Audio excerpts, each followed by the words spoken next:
Obat herbal yang kamu konsumsi bisa jadi belum tentu aman loh. BPOM nemuin beberapa produk jamu yang ternyata dicampur dengan zat kimia keras seperti sildenafil, obat yang harusnya pakai resep dokter. Gimana ya pendapat anggota DPR RI mengenai hal tersebut? Yuk kita dengar pendapat Bu Neti selaku anggota Komisi 9 yang memang concern di bidang tersebut. Kita sangat prihatin ya, kenapa? Karena pada tahun 2022 kita punya pengalaman pahit, yaitu obat penurun demam yang mengandung larutan EG-DEG melampaui ambang batas. Atas nama fraksi PKS ingin mengingatkan bahwa Badan POM ini merupakan lembaga yang dibentuk oleh Presiden, bertanggung jawab langsung pada Presiden dalam pengawasan dan peredaran obat dan makanan. Jika kita mendengar bahwa ada obat bahan alam yang mengandung bahan kimia obat, tentu kita harus menanyakan bagaimana fungsi pengawasan yang dilakukan oleh Badan POM.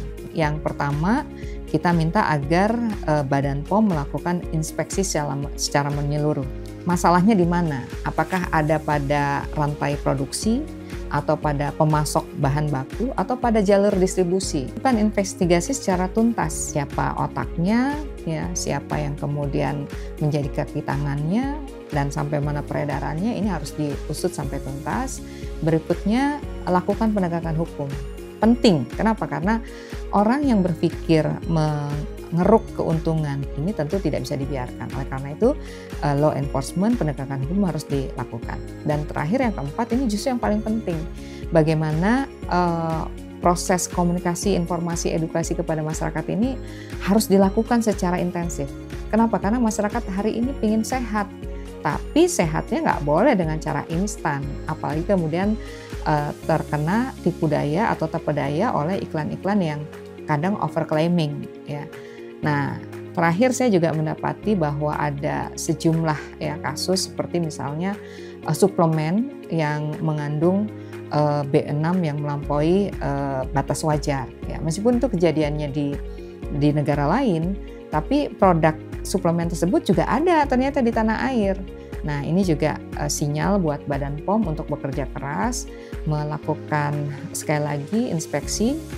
Kita khawatir ini sudah sampai ke apotek-apotek ya, yang bisa dijangkau dengan mudah oleh masyarakat.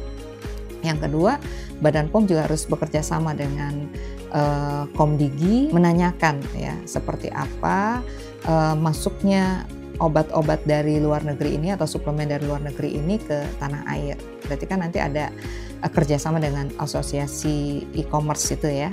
Nah, terakhir yang juga tidak kalah penting, hari ini lakukan pengawasan di titik-titik perbatasan, entah itu di bandara, pelabuhan, boleh jadi juga ada yang memang sengaja untuk mendapatkan keuntungan lebih besar dengan cara seperti itu.